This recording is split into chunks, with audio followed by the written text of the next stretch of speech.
Oh, hey, good afternoon, good morning, everybody, depending on which part of this country that you're in. You're watching Rebel Roundup. I'm your host, Sheila Gunn, Reid, and I'm joined by my very best friend in the entire world from Regina, Saskatchewan, Lise Merle, and we are both sounding quite exhausted because we had a hectic, but I think consequential weekend in Yes. Calgary at the National Convention of Conservatives.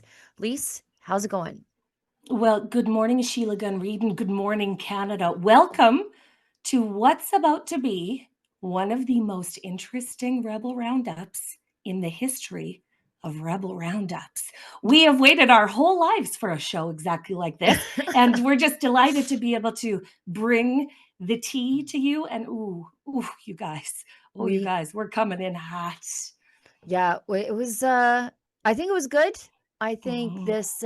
this will put some fire in your belly to make sure that the conservatives stay conservative because of they passed a lot of really excellent uh, policy like policy initiatives over the weekend, but the one that failed, I think, is the one that they need to be really distinct from the liberals on. Man alive, do I look disheveled? And we're both sounding a little bit under the weather, but I think it might have to do with exhaustion. Anyway, we'll talk about it. We'll tell everybody how they can get involved in the show, because I think you guys are going to have some stuff to say about it. I know Oh, Leafs are Leafs you? does. We had Yes. I mean, she had to call me on the way home to to Regina to We had to just have some digest it. We just had to have some emergency debriefs, I think is what they call them, Sheila Gunn Reid. And Yeah, this is happening amongst everybody that was there. yeah, Yes, yeah. We incredible. witnessed it in real time, real Did time. we? So, Did we? anyways, I'll tell everybody what we're doing around here, how they can get involved in the show. If you're watching us in Rumble, that's an excellent free speech platform. Free speech is more important than ever. If you want to get involved in the show, you can leave a Rumble rant. That's their paid chat over there. And we do that because we'll never take a penny from the government to do the work that we do here at Rebel News. So we ask you to support us, and in asking us or you to support us, we give you something back, and that's your say. So if you give us a chat that's over the $5 US cutoff, it's mandatory that we'll read it on air. I have a feeling like we're gonna go long today. For sure. So if your chat is under that, we'll do our best to get to it, time permitting. If you're watching us over on YouTube, that is a censorship platform, so we have to do this weird sort of careful with our words, and I'm sure we're going to have to do that today as we talk about certain things. Um, we have it's just this weird thing. There's certain things that they don't want you to talk about, or they'll kill your video, demonetize it, downrank it, or give you a strike. Like it's ugly. But if you want to get involved, and that censorship platform is your preferred way of watching and communicating with us, their paid chat is called a super chat. If you missed a live version of the show, you can leave a paid comment called a super thanks. So I think that's it. Um, let's start with um, uh, you know what? Let's get it out of the way, and then we'll go back to what happened with Tamara Leach. Let's talk about the thing that's really prickling Lise, and me too, because I think the conservatives have to be exactly different than the liberals on this. They have to be the party of families and children and empowering parents and supporting parents as they try to navigate this weird, horrible world that wants to sexualize kids and undermine the relationship between parents and kids. So let's go, Olivia, on the list of topics.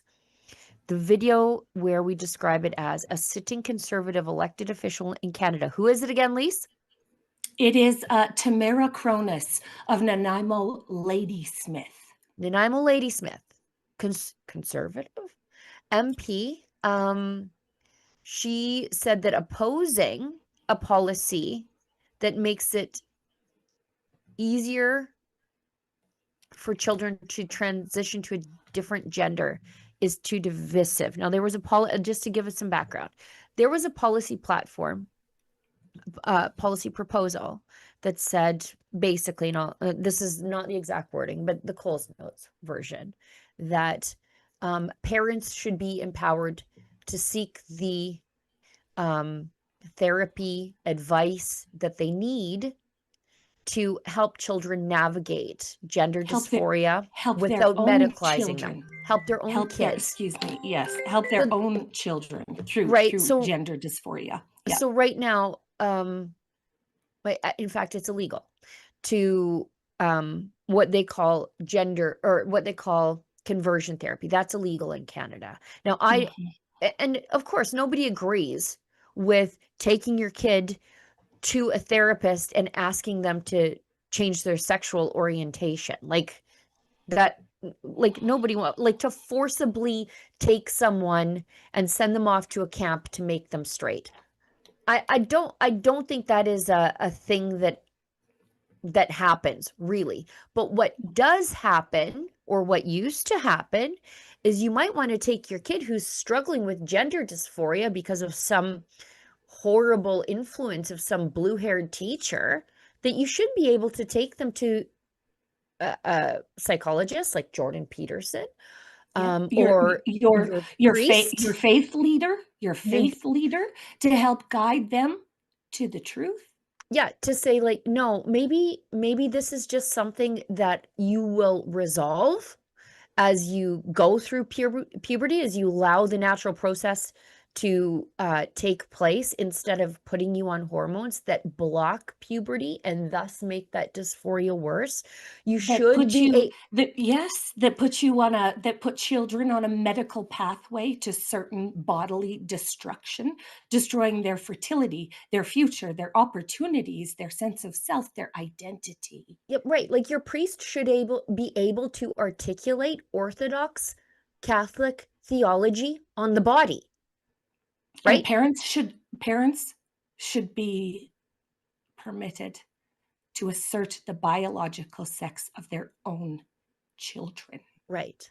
So let's go to the video of Let's Cronus arguing against this let's very common sense policy, which is, watch by this. the way, what we do here in Alberta, right? We What? don't medicalize kids in Alberta.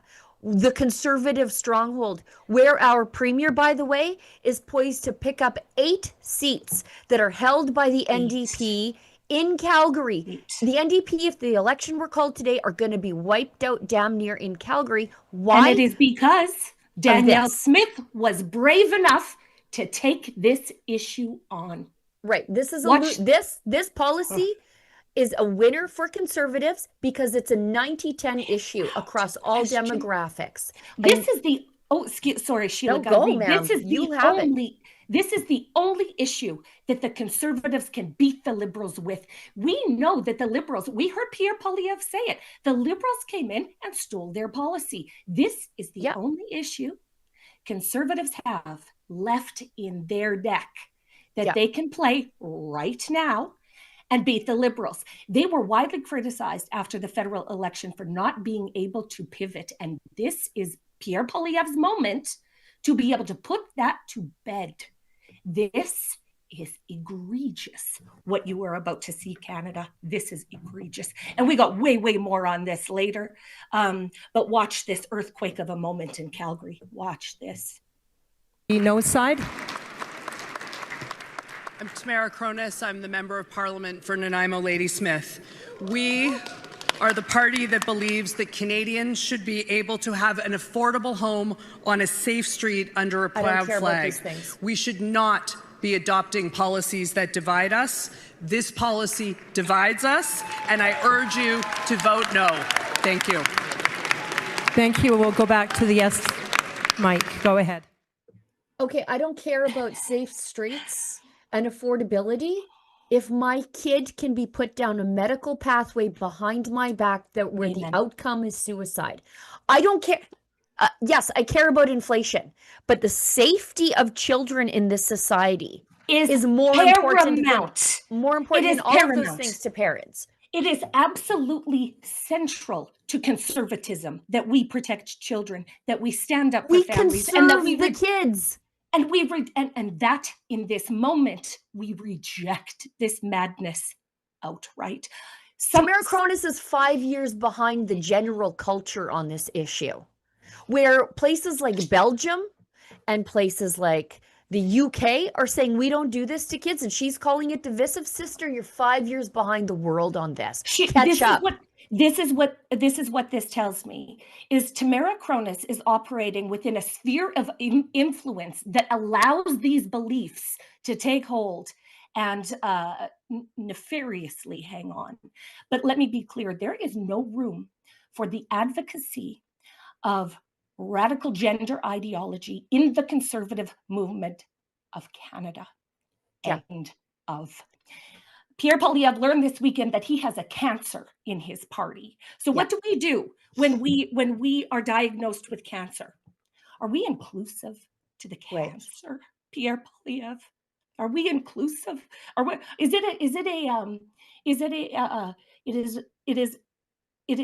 it a rare and special kind of cancer that we want to label as diverse?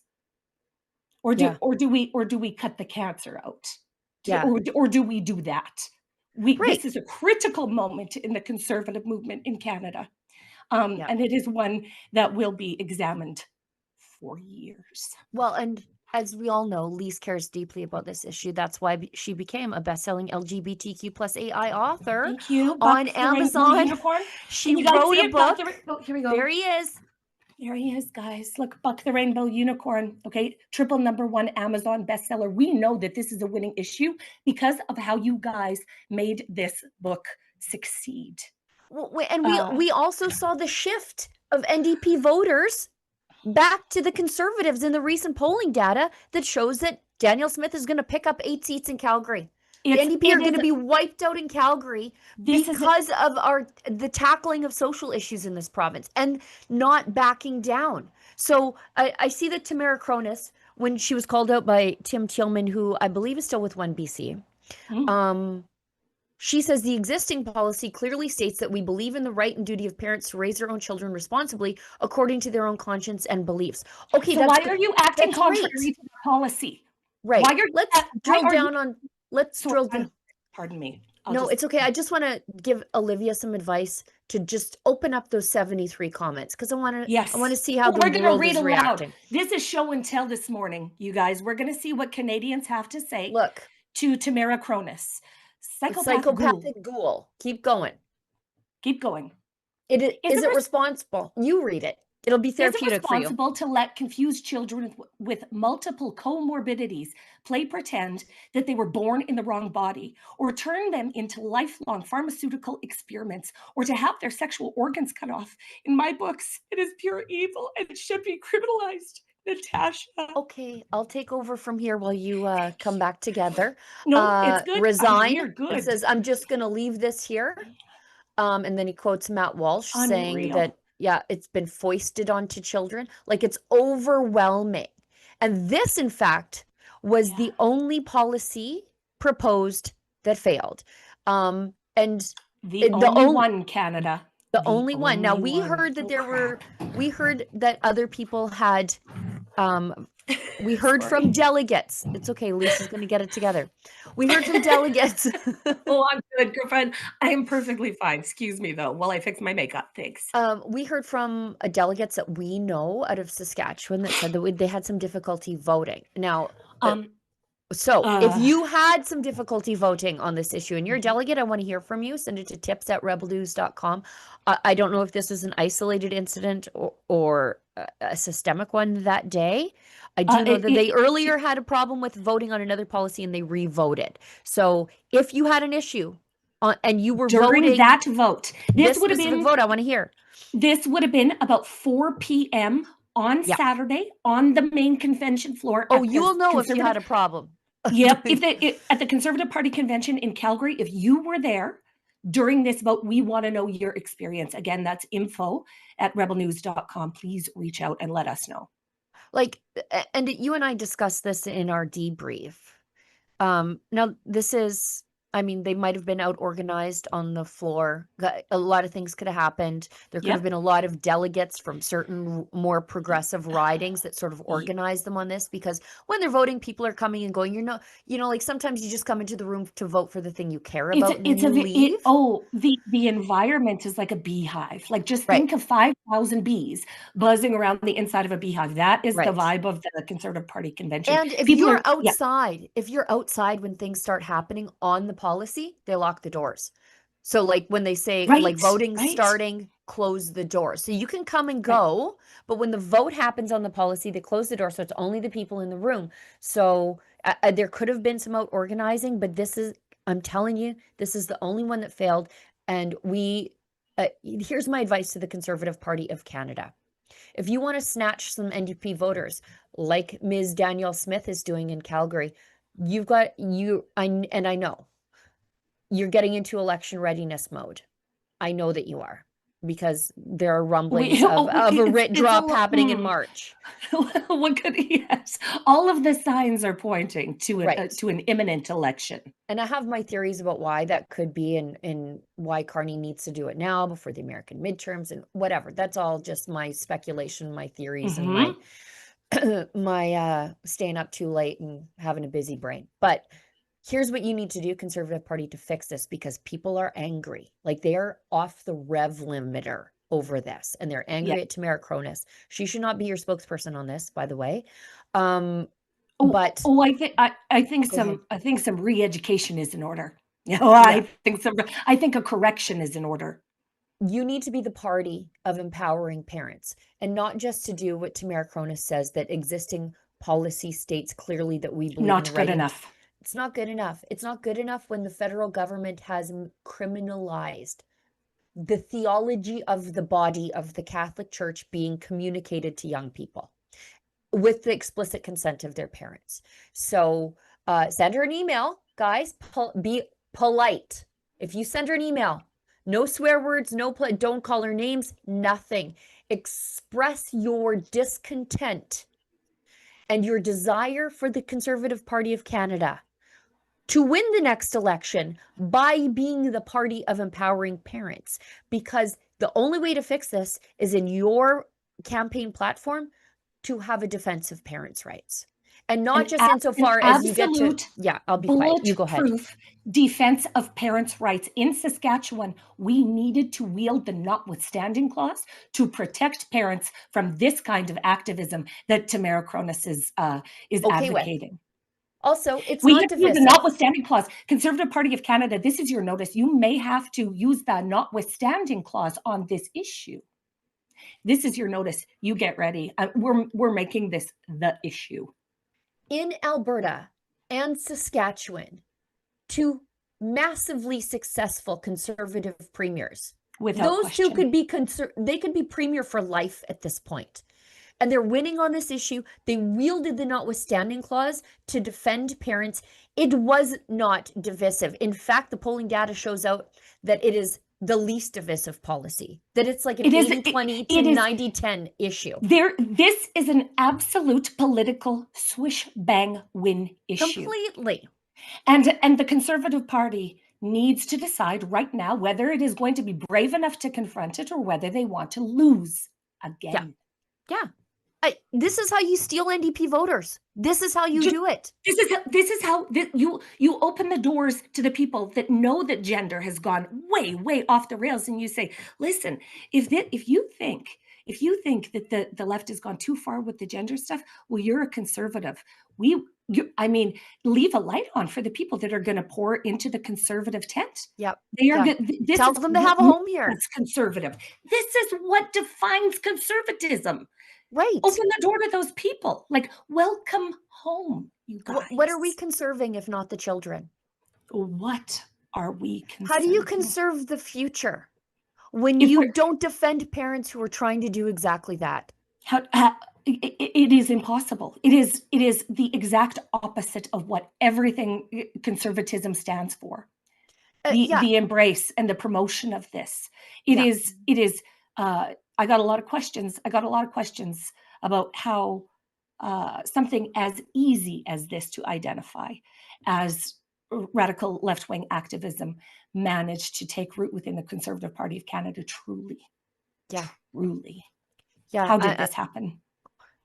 And, you know, if it's divisive, it's not divisive to the voters, but it might put you on the wrong side of those monsters in the mainstream media who seem to be okay with this stuff. And we're Do you not know supposed who to you'll care have what to they answer? think. You know who you'll have to answer to, Conservative Party of Canada? We know we know you guys really love working with the CBC, but you'll have to Great, let's defend get into that. an absolutely defensible position. Okay, there's nothing controversial about protecting kids and upholding families in conservatism, but you will have to say that to your friends in the CBC. And what we saw this weekend was staggering, you guys. What we saw was staggering. The Conservative Party of Canada basically ran a campaign to defund the CBC. Okay, their whole election campaign was full of, crap talking the CBC and saying that we're going to, defund it or make it self-reliant or whatever the promise was. But long story short, CBC bad. Yeah. The Conservative Party of Canada works overtime carrying water. Sheila Gunn Reid. Well, and yeah, we'll read this actually because something controversial happened, and I'm gonna make a distinction here out of fairness and accuracy. I truly believe the MPs dislike the CBC as much as I do. Well, I couldn't tell by the lines they were in to appear on their program. Well, that's okay. So, like I saw Premier Smith just giving it to Rosie Barton. So, I mean, okay. Sometimes you get an opportunity to tell it to their faces. And Rachel Thomas did an absolute bang up job calling out the CBC from the floor. And that's, again, us Western conservatives are much different than the other conservatives of the country. But sorry, go ahead. Just while we're on this topic, one of the biggest rounds of applause in the entire weekend was when a woman, and forgive, I did not catch her name. If you're that woman, please reach out. I just want to give you props. But what she said was, "Hi, this is my name. I'm delighted to be here. And I've sued the CBC twice in the last 6 months." Well, you should have seen the crowd absolutely on their feet, upside down, delighted. Yeah. To say that the CPC base is absolutely out of love with the CBC in the mainstream media is a wild understatement. But I mean, the way that I saw the CBC, okay, being coddled. Ooh, they were prioritized. They're so special. And I went, if I were Conservative Party, the nearest the CBC would have got to that convention is the faraway parking lot. Okay, they would have had to broadcast from their special satellite truck from the parking lot. But that wasn't. I didn't mind having them in the building because I do think that it was kind of important for the base to see the CBC and their grossness to you have to see it with your own eyes. It's one of those things that you know it in your heart, but to be able to walk by their riser and see it, it's really important. And wouldn't you know it, Tamara Leach and I did walk by the riser there to see the boiled potato panel. And so again, I'll make a distinction between the communications realm in the, as they say, OLO, Office of the Leader of the Opposition, versus the base and the MPs. There's a big disconnect. So I'll read this article. It's on rebelnews.com right now. Ezra wrote it. Conservatives tell Tamara Leach to delete a tweet criticizing the CBC. And so the request was justified by what staff described as a covenant of good faith. What covenant? Because that's sorry, not did reciprocal. You sign a covenant? Sheila Gunn Reid, did you sign a covenant when you entered the building? Because I certainly don't. Maybe I missed that step in the registration process, but I never signed a covenant to play nice with the CBC. Okay, no, I never did, and I never will. But pardon me, didn't Rosie Barton sue the CBC 2 campaigns ago? What covenant of good faith? Anyways, despite the broadcaster's open hostility towards conservatives, and I kind of like Ezra's struck, I think, the right tone here. It was is okay, this is the communication staffers. We know how the MPs feel because we saw it from the floor, and we'll show a clip of that in a minute. But Rebel News is out in force. Let's just go through Ezra's article. Yeah. Rebel News is out in force at the Conservative Party convention in Calgary. We had 5 reporters there, including our newest recruit, Tamara Leach. It was great to see Tamara interviewing MPs. And by the way, she did a bang up job. Amazing. And she must have had 500 people. I think we've rounded down there because it took her like an hour to go out of the building to the health club to get back in, because like what should be a 5-minute walk took an hour because she can't go anywhere. She can't walk 5 steps in a crowd. I am not making this up. And you have never seen people open up their arms to her. Yeah. She is beloved. Okay. Tamara Leach is beloved. Yeah. And it shows. Yeah. Ezra goes on to say, but something weird happened, and I've sent a letter to the party bosses asking for an explanation. The CBC tape broadcasters sent their 2 most rabid anti-conservative activists, David Cochrane and Rosemary Barton. Cochrane is infamous for trying to get Rebel News kicked out of the Leaders debate last year. And Barton actually sued the Conservative Party right in the middle of the 2021 election campaign. During, like it's wild. During Pierre Poilievre's speech, Cochrane and Barton couldn't contain themselves. This, I should tell you, this photo was taken with my phone by Tamara because she didn't have her phone in her pocket. Right. And just to the other side, by the way, of Barton there, as we scroll down, was Jason Kenney, the absolute anti-independence-minded hitman. He spent a lot of time. He spent a lot of time in the CBC booth. He sure did. He sure did. Oh, it was just like his private hangout. You remember, what was it, Sky Palace? Like Sky Palace? Sky it was Palace. like that. It was like that, but at the Conservative Party convention and with the CBC people. Like, disconnected. So cute. Completely disconnected. If anybody follows our former Premier Jason Kenney online, he's viciously anti-independence, but it's worse because he's mean, like absolutely despicable to the people of the movement, calling them fringe radical and basically discrediting their intelligence and just really quite arrogant. Yes. Yeah, and Premier Smith has taken a different approach. She's saying, look, I don't discredit the grievances of, I would suggest 2 million Albertans. She says 1 million of my fellow Albertans, but that's still 1 million of 4 million. Yeah, and that includes men, women, and children. That's total population. So that's a lot of us. And to say that those people are crazy is exactly how Jason Kenney finds himself no longer premier. So I hope he never stops. He's the greatest spokesperson for independence with his arrogance. But anyway, during Pierre Poilievre's speech, Cochrane and Barton couldn't contain themselves. They visibly sneered at him, turned their back to him, and generally acted like unruly school children. That's why we took the picture. A lot of people saw this and snapped photos of this disgraceful conduct. Tamara took a photo of their antics too and posted it on X. Here's the picture now. Can you please zoom in, Olivia? Can we zoom in on his eyeball? Look at the look. I unkindly, in the most unchristian of ways, called this the triple chin panel. And look, I got bad angles too. I should not be turning this way. Yes. And like, thankfully my hair covers a lot of it, but nobody looks good from like looking in your phone. But anyway, no, this was the photo. It's not a gotcha photo. In fact, we should note there's like 4,500 people there who could have taken the same photo. Right. And actually exactly it was standing room only during Poilievre's speech. A lot of people, including me, I was standing back there. And so it's not like they were like we rushed into their green room and took a photo where like we kicked down the bathroom stall door. We're like, it's right there. They're literally on display. Like, think of the CBC booth as a very well lit china cabinet. That's where they were sitting in a china cabinet on a perch above everybody. So you just saw them. There's nothing obscuring the view. Looking down upon the peasants, right? This is where they were sitting. And go ahead, continue, Sheila Gunn Reid. Ezra rightly points out it's not a gotcha photo. It's not, in fact, it's not even that bad, but it shows the disdain those government journalists have for conservatives. They are always on their best behavior when they're at a Liberal convention. But here's where it gets weird.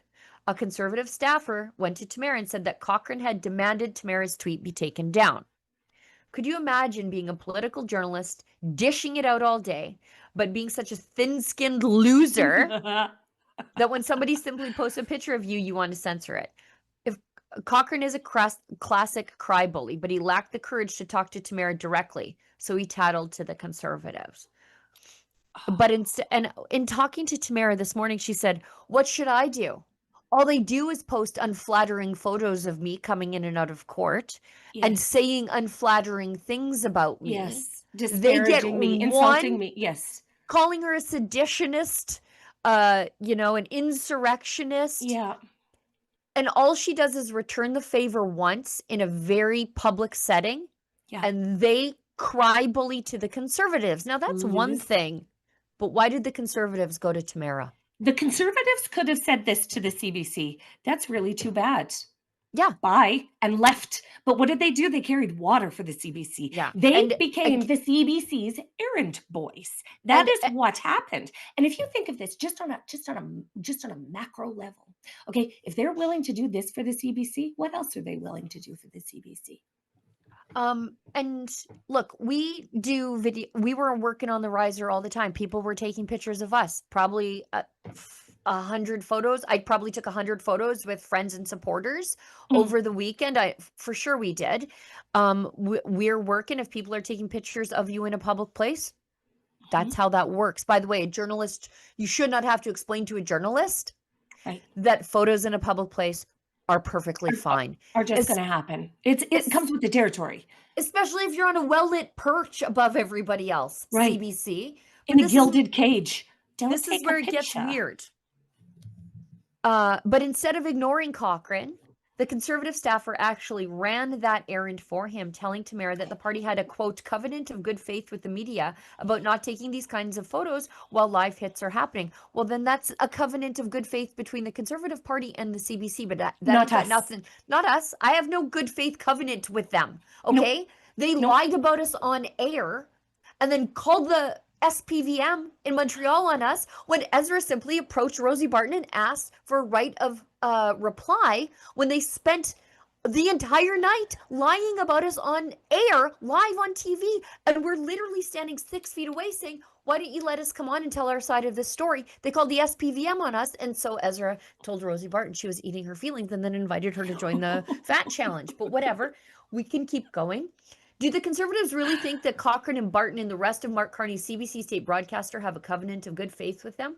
The CBC despises the Conservatives and the feeling is mutual. Party delegates overwhelmingly voted to privatize the CBC. We'll get to that in a second. And actually, Rachel Thomas, Alberta MP, her speech about the mainstream media was an absolute barn burner. She got it. It was so good. It was so good. She roasted them right to their faces. So this is why I say the communications people disconnect from the grassroots and disconnect from what the MPs Yes, want. amen. Yes.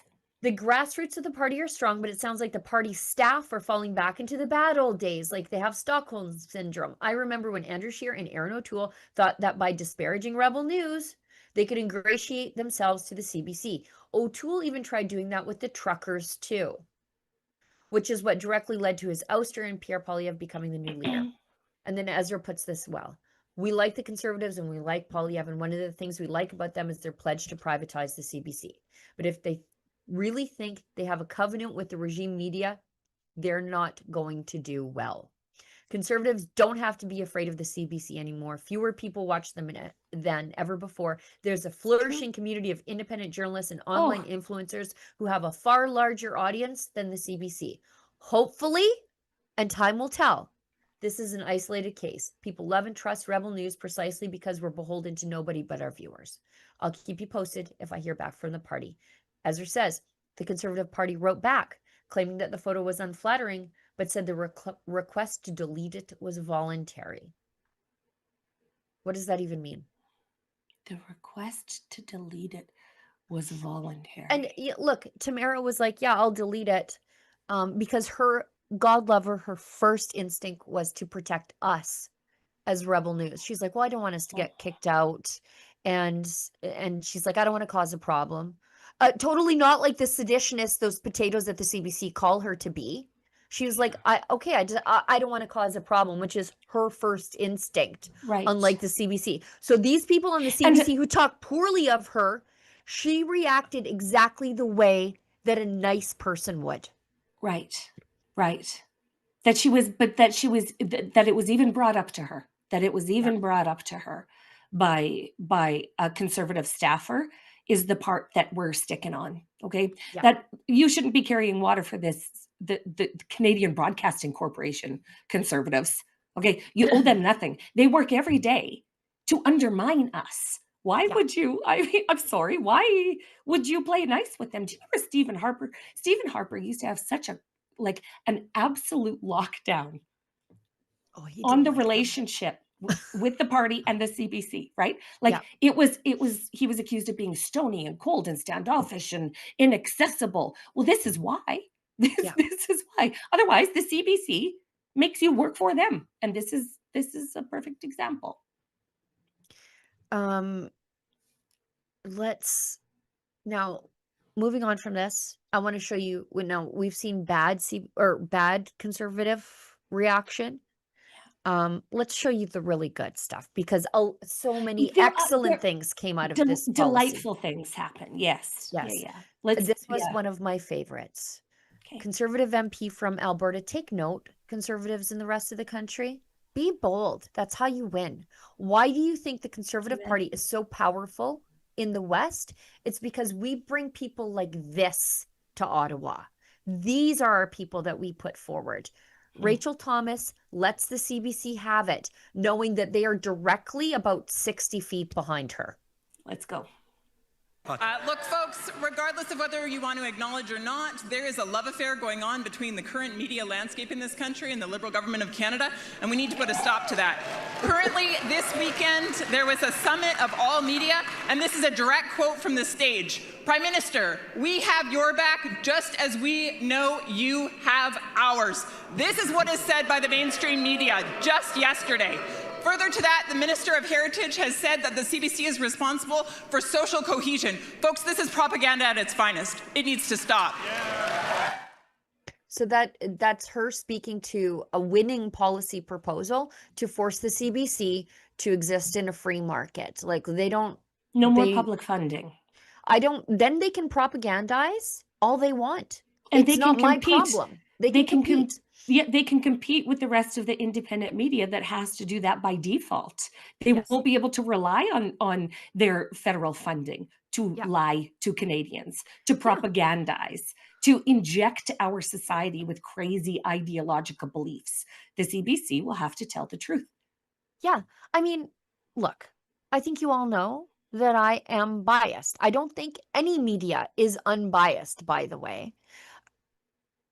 I just know the CBC isn't honest about their bias, even though we can all see it, which is an insult to Canadians that they think that we can't see it. Right. And I don't want to pay for it. Like, at the end of the day, I don't want to pay for it. Like, you watch us, you can consume some of our content for free. You have to pay for others of it. You can donate to our causes completely willingly or not. There are things that you can do to help us that are completely free, like share our content and engage with our content. Sure, subscribe to our channel. We're pushing 2 million followers. We just want as many subscribers as Camping with Steve. That's really all we want. Dead heat with Camping with Steve. But no, like we work really, really hard to bring you stories and topics that we know are important to you, whereas the CBC is paid to bring up things that is important to the Liberal Party of Canada. Like there's just a mile wide difference between their brand of journalism and our brand of journalism, and the free market is showing us let it decide. Yeah, and just the thing is, Rosie Barton can be as horrible and miserable as she wants to be. I want it to not be my business, but it is my business as long as I'm funding it. Yeah. I want to not care about Rosie Barton, but because the government gives her money, now I care. Right. That's all. Like I want to be able to not give her a second thought in the world. Yeah, forced participation. Right. In the corrupt mainstream media should not be something we're doing in Canada, and yet. Anyway. Do we actually have the clip that Rachel Thomas references there? Let's see. It's from Ryan Garrettson. Let's watch. This is the media buddies, all the government, all the media bros. The government-funded media buddies. It's the Canadian Media Summit in Ottawa. This was on CPAC, but it is no longer on CPAC now. Isn't that weird? CPAC. Because What are you doing? What are you doing? somebody was a little too CPAC? honest. They didn't, they get together in a group and they forget the cameras are rolling. And they get a little bit too trusting. And they forgot that the rest of the world would be outraged by this. So let's watch. And Prime Minister, know that every person in this room and the 180,000 people who work in this industry have your back, just as we know that you have ours. Did you guys hear that? Mark Carney, excuse me, I'm sorry, just to put this in perspective, 180,000. Mark Carney has 180,000 corrupt members of the mainstream media doing his bidding. Yeah. How big is our team here at Rebel News? 35, maybe, on a good day. Hey guys, now is a great time to support the work. Yeah, now's the time to subscribe, please. $8 a month, friends. That's a coffee a week. 180,000 extra campaign workers. Think of it that way. That you pay for. That is staggering. It is staggering. That's an entire industry of ideologically captured, unscrupulous mainstream media journalists who are selling their souls to do the government's bidding. That I don't know how you sleep at night. I just don't know. I mean, I sleep like a baby. Because I don't have to sell my soul to tell the truth. Yeah. That's wild. Before we button this up, I think maybe we'll stay on CBC. Just one more thing. Sure.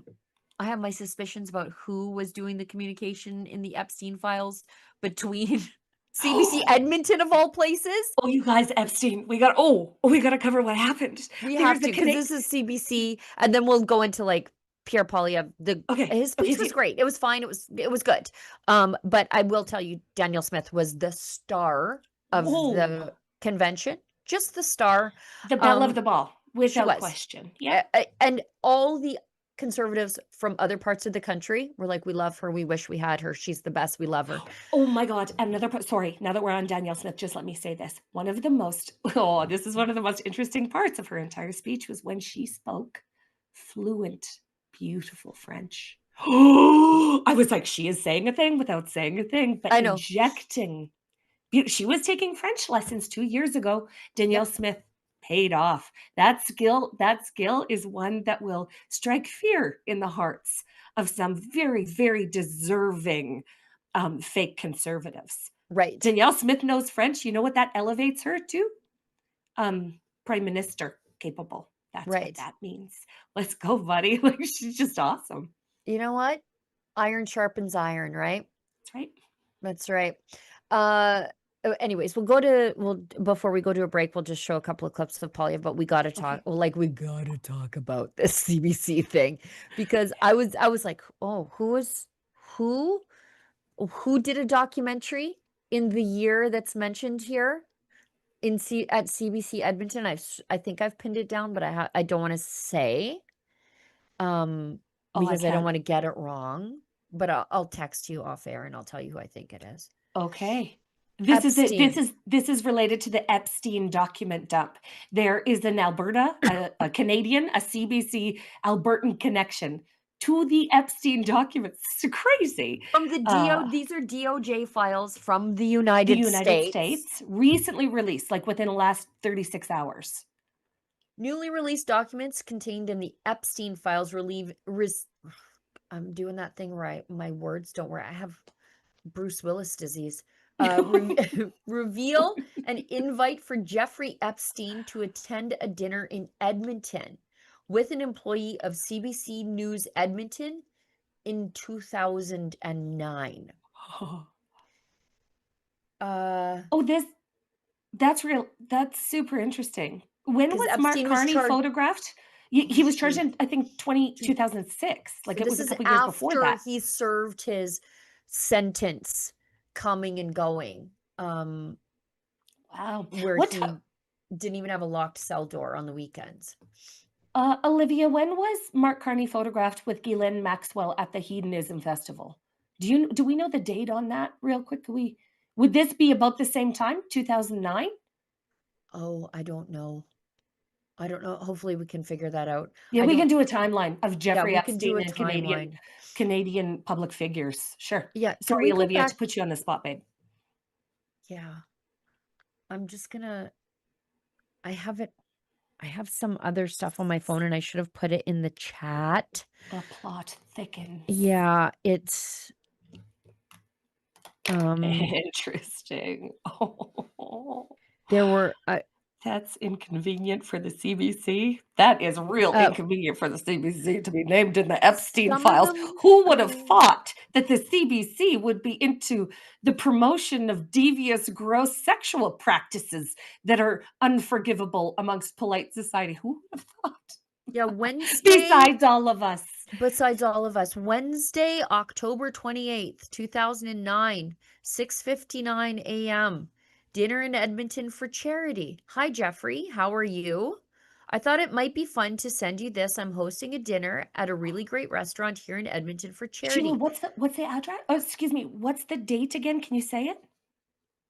October 28th, 2009. Okay, thank you. Edmonton? Yeah. I want to know who else was at that party. And I want to know who else was at that party. And I thought, well, you never know. Bush was just here. Maybe you'd need to book a good dinner in Alberta to use whenever you want.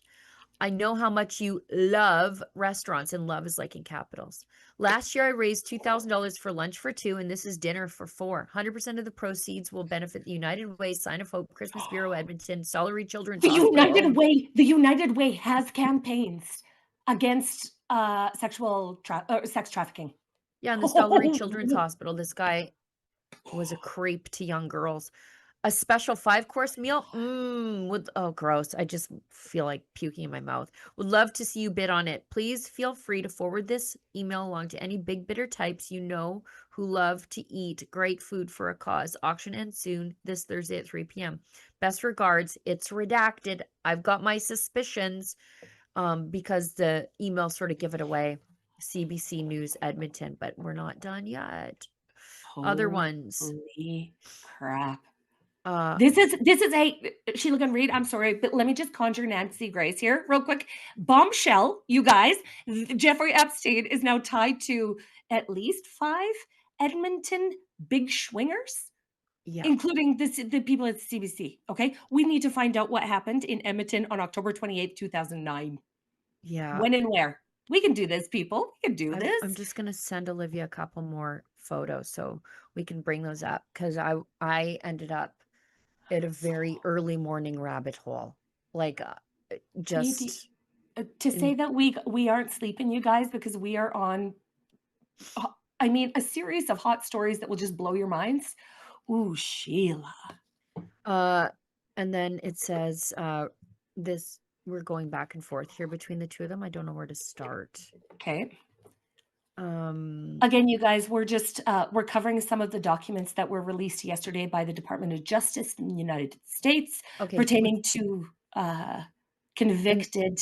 And they've redacted, but CBC Edmonton of all places.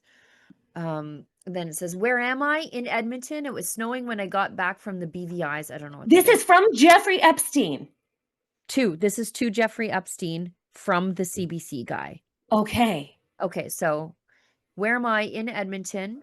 It was snowing when I got back from the BVIs. I don't know what that is. Maybe some leaves will show up on the trees soon. You can check out my broadcast. Go to this website, then click on watch the latest newscast. And then it's that one, links to a CBC. We broadcast at different times these days because of the NHL playoffs. So I wouldn't try to watch the live broadcast. Sorry, BVIs is British Virgin Islands. Oh. We won't go back, Olivia. Sorry, can we go back up? British Virgin Islands, excuse me. So, okay, we won't be on again. So he's literally promoting his work at the CBC to Jeffrey friggin' Epstein. Also, I know this is the 6 o'clock news anchor. in 2009. So I think we all know who this guy is. Oh my God. Recently retired, by the way. Oh, Then my Jeffrey word. Epstein directly replies and says, now where? Till Thursday, just looked up your island on the chart. Nice going. This is Epstein Island. This is This is Epstein Island. Epstein Island. Oh, Okay. P.S. You guys, we discovered that the shape of Epstein Island is an almost it is an abstract, the Nickelodeon logo. Nickelodeon, the children's film No, company. let's not go down that. Yes. No, we do. It is the same. You turn it upside down. I'm like, oh, there it is. Okay. It's based on that. The Then- island was a big deal. It was. Then Epstein replies, my island sits between St. Thomas and St. John's. Both Guana and Norman are owned by my friend Henry Urecki. How much longer will you be there? They're trying to connect in the British Virgin Islands. I'll be back in North America in a few days. My film is playing in Seattle Friday. Notes, so I'm there for that. Oh, you guys will love this. Henry Jarecki is a celebrated expert American psychiatrist and entrepreneur. Ugh. He's 92 years old. These old creeps. He's a German man. He's a German-born American academic, psychiatrist, entrepreneur, producer, and philanthropist. The CBC News anchor in Edmonton in 2009, the 6 o'clock news, because he's talking about how his broadcast at the 6 o'clock news is being bumped for the playoffs. He says, I'll be back in North America for a few days. My film is playing in Seattle Friday. Note, so I'm there for that. And so I put together, just to confirm for myself, did he have a documentary? If who I think it is had a documentary playing in 2009. I even know the name of the documentary. Further confirming, I know exactly who this is, and you guys can figure it out too, because you'll just go and look, see who the 6 o'clock news anchor was in Edmonton in 2009. He just recently retired. Then back to work in Edmonton. And then we've got another one. This is unfriggin' believable. This is unfriggin' believable. Then he says, call so-and-so and ask for me. Then it says, sounds like you didn't see my doc. So this is the guy from the CBC is getting a little hurt because Jeffrey Epstein didn't watch his documentary. Oh, Jeffrey, you didn't click my link. How come you didn't click my link? I really wanted you to click my link. Yeah, it's 90 Being a minutes needy long. Friend. It's 90 minutes long. 48 hours does not have permission to air it. Most likely you saw their story about the case. They did a 1 hour and 2 hour version. I can't believe you have email access. What is this? What?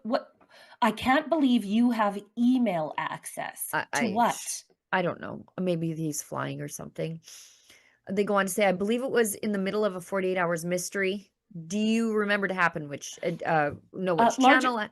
Larger question is, why is the CBC anchor so interested in promoting a certain story to Jeffrey Epstein? What was that story about? We need to dig into this. Do you happen to remember which channel? I haven't sold it for distribution in the US yet, trying to keep track of these things. He's sending emails from his iPod. 2009 was a different time. iPod. Did you get it on TV or did you watch the DVD I sent ages ago? So his mailing address. What on earth? This is the best part. This is the best. Go to the next one. It's the last one I sent. Holy Hannah. This is wild. This is absolutely unhinged wild. A wild development. You have the last one, the third one. It's just the short one. I've been thinking about you. How are you? And so everything sent from my iPod is the CBC journalist. Saw the documentary from my jail cell. Ironic, no? What was that? What was it? What was it about? What? Ooh, we need to we need to start a group chat about this, Sheila Gunn Reid, with all of our Rebel True Crime people. And I want to see this guy's hard drive. Detail about this. Oh, you. I want his flight records. I want his hard drive. This is crazy. Covenant of good faith with the CBC. Remember that. Yep. Right. Don't question them. What the CBC wants, they get. Yep. Holy Hannah. I'm absolutely on fire about this. This is what a great day to be in news. What a great day to work in independent media. My goodness. Yeah, I When was it up real early rains, for it that one. pours. I was busy over the weekend, then I was driving home, and then so I sort of missed it. But I got up early. I got out of bed early to make sure that I went through that stuff. That was crazy. Just to button up CBC being bad and the Conservatives convention before we hit. I mean, we've done Please. an hour already, but we still have to hit a few things. Olivia, let me know how long we can go. I want to show you this clip from Polyev because we talked about Tamara Cronus saying we can't be divisive on a really popular policy that actually unites conservatives. Mhm. Polyev actually says identity politics, like the stuff that which I believe Tamara Cronus is willing to peddle in, divides Canadians. Let's just show that clip from his speech Please. and then we'll hit an ad break. Open borders, immigration has overwhelmed healthcare, housing, and job markets. Cancel culture and identity politics divide Canadians. Separatist movements are reawakened. After 10 years of Liberal rule, Canada is more costly and crime-ridden, dangerous and dependent and divided than ever before. Now, Why that is. Mr. Carney, he promised to change all that. But here we are a year later. You know, what's changed? Sure, the words have changed, the style has changed, but what's changed in your life, really? Well, let's go down the list. The illusion, Mr. Carney said he would spend less. He's spending $90 billion more, and he doubled the deficit that he inherited. The illusion, Mr. Carney said, a country that cannot feed itself has few options. Well, food inflation has doubled under his watch, and it's the worst in the G7. Groceries will cost the average family an almost unimaginable $17,600 this year. That's after-tax money. The illusion, build, baby, build.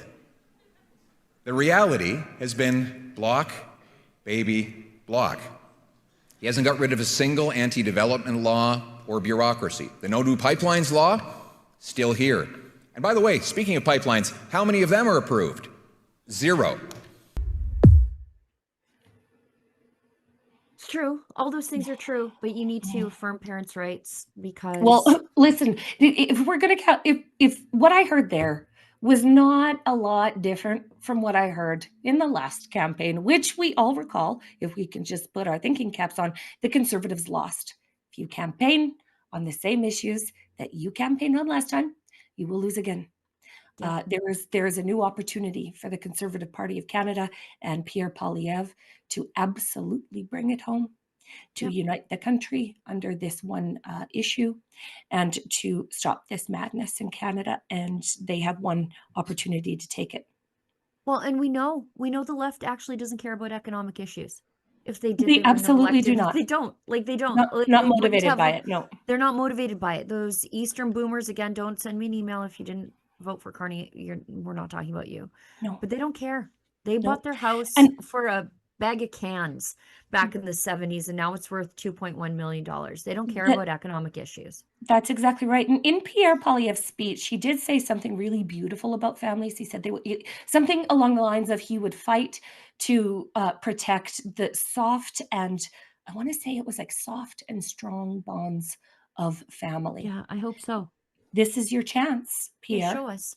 Show us. Show Also, us. I Prove want it. to talk, which ghoul was it in the mainstream media that said Pierre Poilievre's mention of his autistic daughter when he fought back tears to talk about how important it was to hear her speak for the first time because she has up until now been nonverbal.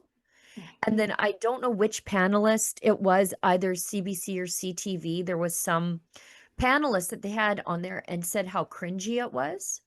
Imagine being a parent of a child with a developmental disability and listening to those monsters talk like that. You know, that really imagine what that feels like to those parents. We can uphold those parents. We can protect the most vulnerable. Children with developmental disabilities are disproportionately more likely to be seduced by radical gender ideology. And so this Yeah. is the moment where we can protect those kids, to Yeah. affirm their families, and to put an end to this madness. But will the Conservative Party of Canada have the balls to do it? I believe they will. I have Let's go, faith in them. buddies. Yeah, Let's go, buddies. now's your time, guys. Today. Because Today. a lot of people Not a are real minute too mad. late. We're real Welcome. mad about that one policy failing. And It's that's the thing everybody's talking about. All your other good policies that passed, they were excellent. But we're talking about this was hijacked. This was a failing. The convention, everything good in the convention was hijacked as per usual Right. by an LGBTQIA activist and by radical gender theory advocates. Yeah. That's what happened. Let's hit an ad break, then we'll do an ad read, and we will hit some Western separatist issues and see what we can get up to, time permitting. We have a great cringe. Look forward to the cringe, guys. I haven't even seen it yet, so I'm coming in cold to the cringe, which is good. I'm gonna learn together. Let's hit an ad break and then come back on the other side. I don't know how long we can go. We're already past an hour. Oh, give the people what they want, Sheila Gunn Reid. Give the people. Oh, give the people what they want, Sheila Gunn Reid. Okay. They are here for a show. Let us give it to them. Okay, let's hit an ad break.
Gun bans make great distractions. Trudeau may be gone, but Carney has picked up his same rhetoric. We will quickly, and I mean quickly, reinvigorate the buyback of Hunters, collectors, competitors, and defenders of tradition are still being targeted, while criminals run wild under Liberal policy.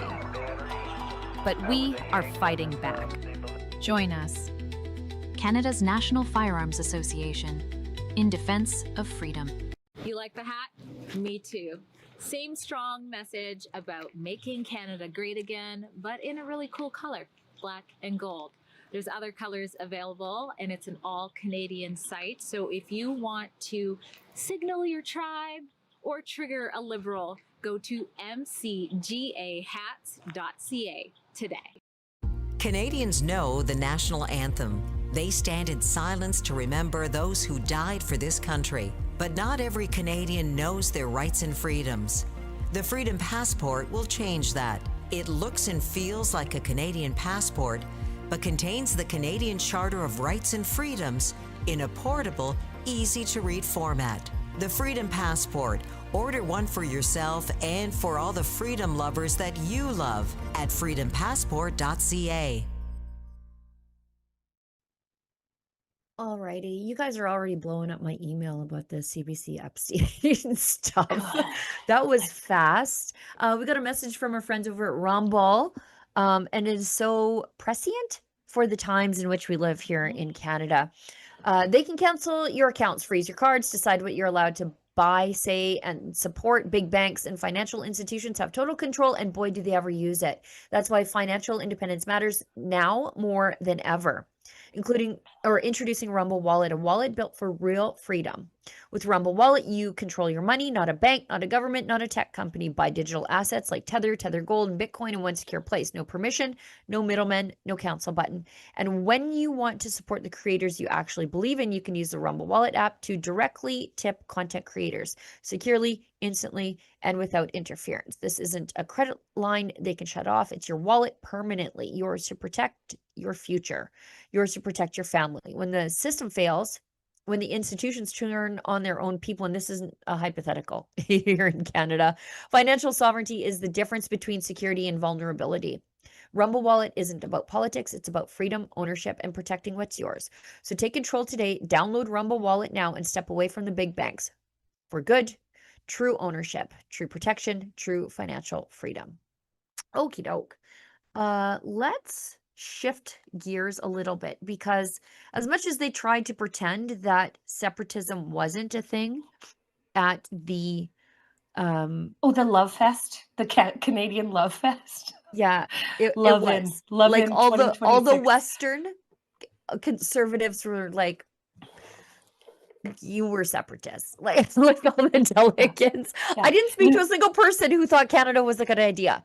I Not didn't. Like, a if you were from the single West, one. not a single one. And So a surprising amount of official types too, I'll say. Sheila Gunn Reid. So I have a question. I have a question that I ask everybody I encounter, and it is on a scale of 1 to 10, where 1 means you are absolutely dedicated to staying in Canada and 10 means you have 2 feet out the door. Where do you sit? There is nobody that's under a 6. Most of them start at a 9. Okay, many of them say 11, 12, 15. Yeah, I met a few 16s over the true weekend. story. And they're like, you know what? They're saying, like, yeah, the conservatives, of course, we're going to vote for them because Mark Carney is destructive and blah, blah, blah. But ideally, fantasy football becoming reality, we're out of here. Oh, we're gone. Like, people are genuinely excited about the prospect of going about it on our own terms and in our own way. People are genuinely excited in Western Canada, which is something that I'm real sorry to have to report. Like, it brings me no joy to report this, but the Conservative Party of Canada can't manufacture that. Right. They can't manufacture that. They can't bring in a whole bunch of like campaigners to rah that out of the Western Conservatives. Right. So like we're in a really interesting place in Western Canada. And Yeah, I mean, things couldn't be better. People Things couldn't are be better. We're like, fix this or we're out. Like, and fix this or Westerners we're are out. so practical, right? Like, they support Daniel Smith, they support Pierre Poilievre, but one other thing can be definitely true, and that they're separatists. That's right. That they're done with Canada. Yeah. That they're done with Canada. Yeah. And a lot of it is the fact that they really like Pierre Poilievre, but they know that he will have a very difficult time getting through the Eastern Boomer Wall. He had a steep hill to climb, and every card is stacked against him. But miracles do happen. I mean, I'm not shutting the whole thing down, but something like, we're at a critical moment. The Conservatives have to do something. If it's not now, it's never. So take your pick, guys. Take your pick. Chart your path. Choose your own adventure. I love this video with our excellent Premier Daniel Smith. Rosie Barton thinks she's going to do something real fancy here and confront Daniel Smith on, I guess, not hating the separatists, because Daniel Smith has said, look, they have grievances. I understand why they feel that way. I think there's a different solution, perhaps, but the people are entitled. They are entitled to have their say, which you could tell it really freaks out an Eastern elite to think that the Westerners might be able to have their say on something for once. That weirds them out. But pay attention to Rosie Barton's aggressive body language and her like interrupting while Smith is getting the best of her. A little bit about she's separatism. Already like is it appropriate, do you think, for members of the Alberta Prosperity Group to meet with officials from the Trump administration and to discuss money? Well, I would put it the other way. I mean, I think that it is up to the American administration to respect Canadian sovereignty and to respect that this is a decision that should be made in Alberta by Albertans, and that if they have any official discussions, it would be with those who have been elected to represent the people. Yeah, I mean, it kind of undermines you, does it not? Well, I guess I don't feel so, because I have a really good relationship with the U.S. ambassador. I've got an envoy in Ottawa as well as in Washington who is working every single day to build those relationships. And so we're doing a lot of work on the ground every day, meeting with lots of people. Did you talk to, I think you met with Ambassador Hoekstra last week. Did you say something to him about how you would like him to the administration to follow the proper channels when it's funny. discussing this issue? It didn't come up. But I did talk to my James Carpenter after I saw that it was in the news. I did talk to James Carpenter, who is my Ottawa representative, and and I asked him to raise it with the ambassador, as well as my envoy in Washington to raise it with them in the U.S. Other premiers had a lot to say about this. Premier Ford said you should denounce it, and you did not do that. Well, there's a lot of hurt people here. I mean, when I look at the movement, I see as 30% or more of Albertans have given up on the country. That's distressing, and that is a sign, I think, of a loss of hope. And it's my job to restore hope. But I'm not going to. Why can't you say? I'm not going to demonize a million. Not demonize them, but why can't you say this isn't the path a million forward? Albertans. I just feel like it's my job to allow for a bit of a pressure release valve. If people feel this way, they need an avenue to be able to express it. So I'm going to watch and see how the petition plays out. We'll know by the end of May if they have enough signatures to go to a vote, and if so, then we'll schedule that probably for the fall. That seems risky. That seems risky to me, particularly at a time when there are real threats to our sovereignty that are coming from the outside. Real threats. I don't know. I mean, I don't know real. if you have the same conversation in Quebec where they're about to elect a Parti Québécois leader. I think it's do. far more risky. I ask questions there too. I think it's far more risky to have this question drag on for years. If this is an acute issue that we're facing because of the last 10 years of being treated so badly by Trudeau, if there is a new government, there's a sort of a recognition of whether or not he's moving in the right direction. I think he's doing many things in the right direction. I think he'll do a lot more with the help of a strong opposition leader. But that, to me, is a demonstration of why there's some urgency. We've got to address the issue of getting the MOU implemented and getting to it and demonstrating that we're going to develop our resources again. And we've got to address some of the big issues like the gun buyback, which is unpopular everywhere except for Quebec, and it's a constant source of irritation. The person who's leading the petition campaign is a gun shop owner, and he has a federal government that has made him a criminal for part of his inventory that he holds, made his customers criminals with just the stroke of a pen. And those are the kind of things that are unnecessary. When we have so much we can agree on, let's go after the bad guys. If we want to go after guns, let's get the ones that are legally coming across the border. So I made that point to the Prime Minister as well, that it's not just one thing that is going to win Albertans' trust back. There's a whole series of things that the Trudeau Liberals did that went not only against our economy, but also against our values and way of life. And I think, and you correct me if I'm wrong, but I think the Prime Minister does get that. I think that's part of what the MOU was about. He's part Albertan. I think that's right. So 6 years. He's live to it. But do you not think that you're somehow enabling the conversation around separatism by allowing this to play out without you saying, I'm not saying demonize them, So what I'm is just she saying supposed to do? this isn't Arrest the way us? forward. I'm going to make things better for you as Premier. Hang tight. Well, that's what I have She said. is. Yeah, that's exactly Rosemary, what I have she said. does. I believe in She a does sovereign make it Alberta with better. a united Canada, a federal government that stays in its area's jurisdiction, that honors and respects our areas of jurisdiction, treats us with respect, allows us to develop our wealth so that we can all benefit. It fell on But you're deaf also ears. allowing the idea for a referendum to go forward, clearly because, I don't know what, you think that once they have a kick at the can, the story will be over? Well, as or? you know, I inherited citizen initiative referenda, and there's a number of petitions that are going forward. There's a petition that has gone forward looking at the funding of independent schools. There's a petition going forward that's looking at the development of grassy mine coal down in southern Alberta. I do believe the citizen initiative is a mechanism for people to address things that we as a government would not put on the table. We as a government are not putting this on the table, but we're allowing citizens to demonstrate if they care enough about it. Get 177,000 signatures. We'll put it to a vote of their fellows. Okay. Premier Smith, we'll leave it there. Thank you. Thank you very much. Absolutely wild. Well, won't you say something? Won't you say something about it? Won't you say, not to say that you should demonize them, but won't you say something? Why would Danielle? you? Why? Danielle? Yeah, go ahead. She keeps saying, like, why are you letting them do this? Why aren't you demonizing them? Why aren't you shutting them up? Because she's not a tyrant. Because she's not a communist. Because she's not a vapid left-wing kleptocrat. That's why. I know that this concept would be foreign to Rosie Barton, who is accustomed to dealing with Liberals in Ottawa. Like, I know that this would be foreign to her. But Danielle Smith sticking up for regular, everyday Albertans and listening to what is important to them is something that she does better than any politician in the country, bar none. Yeah. I love how she took a run up at Carney and I don't think Rosie noticed it. but I sure did when she said, I actually have a really good relationship with Ambassador Hoekstra, which is something the federal government definitely does not have. Well, and Rosie Barton's question, like, did you question him about that? Did you put that question to him? Bitch, no. No. And why would I? They can talk to whomever they want. And then she also says, About whatever they want. there are real threats to sovereignty, as though what Alberta is doing right now is not a threat to sovereignty. Our threats aren't real, sister. You're going to find out. Like the 11 members of parliament who perhaps were colluding with some foreign entities.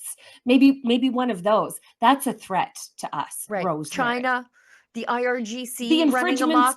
The infringements on our rights as Canadians. Like the No. Rosemary. Just how she's just so darling. shocked that Danielle Smith might let somebody have their say. And then I'm so glad that Premier Smith pointed out, well, you seem to not have a problem with delegitimizing the separatist movement in Quebec. You treat it as real. Right.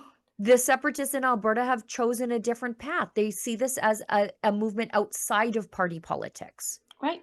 It is a grassroots movement. This is getting done and catching on fire because regular Albertans have all just said at the same time, we have had enough. We have had enough and we are done with this. So let's get moving. Let's go to Stephen Guilbeault being an idiot because he got community noted on X. He did. What did he say? Okay, so he said, because everybody's upset because people involved in the APP are reaching out to the administration in the US directly, but what are they supposed to do? Wait for the people trying to keep Alberta in the country to talk to the US administration about it? That's not how it works. Talking to the United States right now would play into a peaceful and prosperous transition plan away from the government of Canada. These are conversations that you must have at this point in the process. What is our trade relationship going to look like with the United States? That they are forging those relationships is a good thing. And to be completely honest, they can talk to who they want. They don't have to ask the permission of Rosie Barton or anybody in the government to have conversations with people in Ottawa. In Washington. How preposterous. One of the things that makes you a real sovereign state is if another country recognizes you as a sovereign state. Like, that's how Somaliland pulled it off. Israel's like, yeah, we recognize you. The US is like, yeah, we recognize you. And then so they're a real state now. That's all it usually takes. So why wouldn't we want our closest trading partner, huge military asset, to say, well, we recognize their sovereignty if they choose it? It would... that's going to be part of the process too. Stephen Guilbeault put on his dunce cap and sent this post on X. Imagine 1 second that the Quebec separatist movement reached out to France to help with Quebec separatism. People in English Canada would be rightly outraged. This is no different. David Eby is right. Didn't they though? But didn't they? Didn't Here's they? the community note. Quebec has actively engaged France in support of their separatist ambitions for almost 60 years. French President Charles de Gaulle, when visiting the province on July 24th, 1967, made a speech where he specifically gave a shout out to the movement. Oh, Stephen Guilbeault, please go to a climate conference and stop talking on the internet. Remember that time that he was in charge of Canadian heritage and he didn't know this very important factoid about Canadian history? What was it? Now? Like right now? Or was there another time? No, it's this. Like, remember, he was the heritage minister. You didn't know? You didn't know this? And this is like Gary Sangri being in charge of the gun file and he doesn't know the difference between a pal and an R-pal. I've just gotten so used to liberal incompetence, really, like gross incompetence, that this actually doesn't surprise me at all. But of course Quebec was working with France. Where do you think French came from, Stephen? Yeah, if they leave, they're going to be part of La Francophonie, like the organization of French-speaking countries. Nations. There's a handful of them. There's just a little handful of them. You think they didn't cute though? Good try. So you know what the best part is? He didn't delete it. Like It's just still sitting there. sitting up still. Oh, he's rage baiting. I mean, that's what he's doing. He's Is rage he? baiting. I know. I think he's that stupid. Do you? Yeah, You I think don't he think his posted that? fourth. You think he posted that tweet and then went to a climate conference and he's going to get there and open his phone and go, "Oh crap! Yeah, I Oh don't. no!" He probably like most government workers checks out on the weekend. Yeah. Oh. so he didn't see it. Plus an EDO, plus vacation Yeah. days, plus Let's go to the chronic house flipper, Liberal MP Talib Noor Mohammed. Oh, he's not speaking of not bright individuals. A character. He's running up on Aaron Gunn, no relation, although I wouldn't complain if Aaron Gunn was related to me, conservative MP Aaron Gunn. Cousin Aaron. I wouldn't be mad. He says so Aaron Gunn is unwilling to treat Alberta and Western separatists like garbage. He is unwilling to say that they don't have legitimate grievances with Confederation. So he's a good human then. Awesome. Yeah, great. And we heard that from MPs over the weekend too. Glenn Mott's, Tamara Leach's own MP sat down with her and said, like, yeah, they do have legitimate grievances. No, I'm not a separatist, but yes, I understand why they feel this way and they have a right to feel that way and they have a right to have their voices heard. So Talib is angry that Aaron Gunn won't treat the separatists poorly. And he says, I wonder if the good people of North Island, Powell River know they may have elected a separatist interested in the destruction of Canada. Care to clarify your petition or your position on separatism? And then he tries again because Aaron Gunn was busy at the convention and not on X fighting with idiots. So he goes, Aaron Gunn still won't denounce separatism. Probably too busy denying the genocide perpetrated against Indigenous peoples at residential schools. So I'll ask again, Aaron. Okay. Care to clarify your position? Is it okay to get help from foreign interests to break up Canada? So he started with a divisive question, and then when Aaron Gunn didn't respond to him in whatever amount of time he thought necessary, he brought race into it. Like that's what he was like, I am going to accelerate this up the oppression pole to make it more severe to the internets. That's what he did. Yeah. And nice try. It doesn't go well. No. Yeah. And Mr. working with foreign interests to destroy Canada. The Chinese meddled in our last two elections. I'd like to introduce you to Han Dong, or the victim of foreign influence, Joe Tay, who we met over the weekend. What a delight. Oh, just a beaut. Oh, like just a beaut. And it was just so good to meet him. Yeah. Yeah. Or the IRGC radicals of funding these pro-Hamas protests on the streets of Canada. Probably nothing to worry about. But yeah, allowing Westerners to speak to Americans is the real problem here. That is the overarching threat. But then Aaron Gunn came back online. Let's go, brother. Let's go, brother.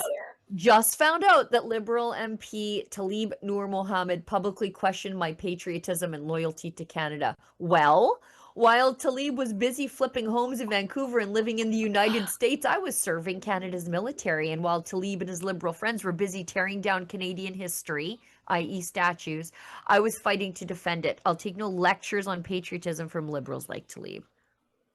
Beautiful. Want to try again, Talib? There's the fight you wanted. There it is. Don't start none, there won't be none. I think that's good. I don't know what the cringe is. What's the cringe? Allow me. You know what? Let's do the chats first, and then we'll do the cringe. Oh, yeah, chats and cringe, yeah. Oh, these, I can't wait for these today. Okay. Dominique Pilon. 3980, $20. After 80 years of watching your show, Rebel News, I think you deserve it. Merci gives us $20. So thank you so much. Thank you, buddy. Sevenfold 7777 gives us $5. Rise above and perceive the left-right paradigm for what it is. Controlled opposition with the illusion of choice and freedom. Thanks, Rebel News. Actually, I think it's not left versus right. It's right versus wrong. Good versus evil. Good versus evil. That's how I look at it. Yeah. Yeah. And like Lise and I talk about this all the time. My politics were very much more libertarian. You know, like I think, and I still do believe government is vastly too large, that if it fit in a teacup, I used to feel like if it fit on a postage stamp, I'd be fine with it. But if it fit in a teacup, I would be okay with it. I don't want the government in my life. I don't want to care about the government. My problem is that the government makes me care, and which I hate. But now my politics are a lot more, and normally I'm not like, let's ban it. Like, if I don't like it, let's ban it. But if it's bad for the kids, I don't want it. I want it gone. This is how, and this is such common sentiment under or in response to the Conservative Party convention goings on this weekend as it pertains to that one contested vote, I guess. It is that as Conservatives, we protect children. That is it. This is our litmus test. It is a line in the sand. It is a non-negotiable in the Conservative movement, is that we uphold families and we protect kids, and to hell with the rest of them. Yeah, and we're gonna. We've got Politicians Never Lie 501.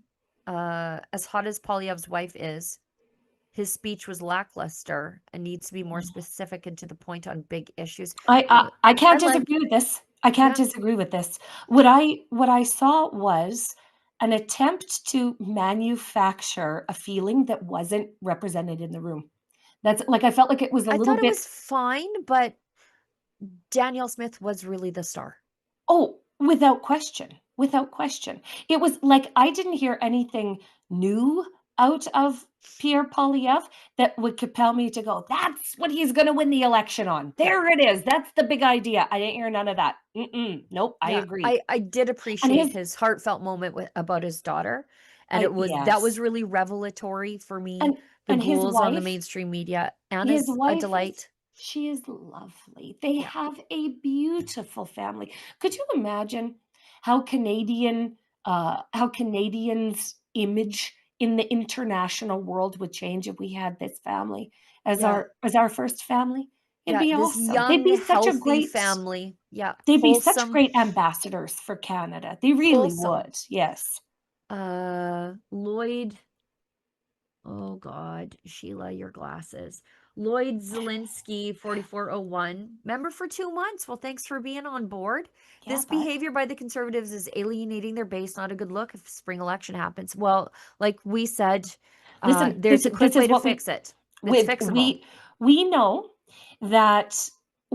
that things can get done in 60 days. Okay. A campaign can be put together in far less time. They can pivot into this moment and claim a win for the first time in nearly 12 years. Okay. They've lost, is it 4 elections, Sheila Gunn Reid? They've lost 4 elections. And they could win this one if they are brave. Yeah. They could win this one if they are brave on this issue. This issue sways NDP voters. It sways the centrist, it sways the liberals. The radical gender is just not something that translates. It's not, you can't manufacture support for it, even though the CBC would have you think that there is wide support for this, that this is just common knowledge now. This is what we do as a society now. When Conservatives dug in a long time ago and said, absolutely not. Like, this violates all of our beliefs. So, yeah. Lloyd Zielinski, 4401 says, Conservatives voting against parents is diabolical. It will bite them in the butt come the federal election this time. Not unless they pivot. They can pivot now. Again, it's fixable. It's really fixable. Yeah. And then Lloyd also says, Danielle Smith's years in media are serving her well against the MSM's gotcha journalism. Rosie looks like an idiot against Danielle. I will also say, and I say this objectively, as not just as someone who likes her policies, but it is very difficult for women in politics who are strong on an issue, and I say this for the left and the right. If you are aggressive on an issue and assertive on an issue, you can come across as a bit of a B word. Oh, you think? And she never does. Who? It is a miracle. I don't know how she does it. I should ask her. I know that I can do it. Like, I end up coming off as a bit of a big B sometimes. I know it. I'm not everybody's cup of tea. You know what? Though? We give give mama bears in nature a lot of leeway. Yeah, We yeah. know that mama bears are doing a really, really important job when they're protecting their cubs, and I think that we need to give human mothers that same leeway. Yeah, Okay, Canada, yeah, yeah, because yeah. we're yeah. Go ahead. But I was just gonna say, like, further to my point about Danielle Smith and her years of being in the media, she has found this impossible way to thread the Being needle of being just an like absolute stone cold conservative on all the yes, issues, and completely lovable and adorable on the other end. warm and friendly, Yes. just like someone you think is just a genuinely nice person. And that's why I think the left seems to fail in their efforts to turn her into some sort of hard ass monster, because she's Yes. just not. She doesn't take the bait. She doesn't take the bait. She determines the narrative, I think, which is really important in this. She doesn't repeat their talking points and then try and defend them. She creates her own and then puts them on their back foot. I mean, this is the way, you guys. This is the way. Yep. We got one more from Alex Greer, gives us $3.99 and thumbs up emoji. All right. Nice. Olivia, I don't know what the cringe is, but okay, you guys. Well, 6 months after, can I intro it, Sheila? yeah, please. I don't know what's going on. Okay, ready, guys? 6 months after singer Chapel Rowan made the word Saskatchewan an absolute viral word. Do you remember? So Chapel Rowan is like the new Lady Gaga. You made me hear that song, and I never, I didn't know who she was. We haven't recovered, but she is the new Lady Gaga or the new Madonna or the new Cher or whatever, you know, a scandalous new pop star. And she's a big advocate for the LGBTQIA community. She mentioned Saskatchewan 6 months ago, made it go viral. And I just want to show everybody what Chapel Rowan was up to last night. Sheila Gunn Reid, I want to see your face. Okay. Sheila Gunn Reid. What on earth? Is this at the Grammys? So we're calling this, okay, they call this naked. This is at the Grammys. Sorry, Chapel Rowan. This is Chapel Rowan on the red carpet at the Grammy Awards with the CBS logo right over her shoulder. So they call this naked dressing. This is a PR term for the promotion of fetishism, which is also real common in LGBTQIA circles. And after Chapel Rowan's song, or at about the same time as Chapel Rowan's song made Saskatchewan famous, Saskatchewan was becoming a regional hub for LGBTQIA healthcare tourism. So we got tourists coming to Saskatchewan to access our free and accessible healthcare because of Chapel Rowan's promotion of our province. And I just want to ask you, Sheila Gunn Reid, is Chapel Rowan as seen here in these photos? Look, Sheila Gunn Reid, look at it. No. Is this a person that you want influencing your 9 to 24-year-olds? Because she is. Ugh. You know what I want to know? You know what? I'm just going to say this. I wore a near identical outfit this weekend. Okay, you liar.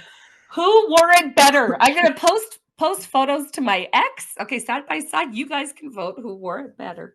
But yes, this is what passes. This is, you know what? You can take it down, Olivia. Sorry, guys. But this is what passes for progressivism in the United States. Like people are watching the Grammys and they're getting full on nudity.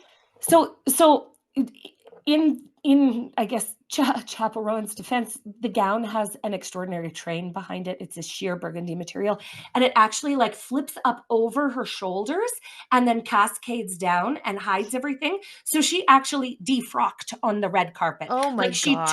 She took the train that was sort of acting as a cape and flung it off and then had it posed, and then that is what the children are seeing on Instagram today and TikTok and Snapchat. Watch. Oh yeah, here. So very reverent. Look at, it comes in very reverent. This is such a Madonna type moment. I mean, this is not new. This is not new to celebrity. Right, this but is this certainly is a not new lot. to pop culture. But yeah, that, you know, I don't want my daughters being influenced by this. I really truly don't. This is on public regular fetishism. TV? Yep, this is public fetishism. That was on CBS, Sheila Gunn Reid. Good grief. CBS ran the Grammys, yeah. Anyway, mine was in blue.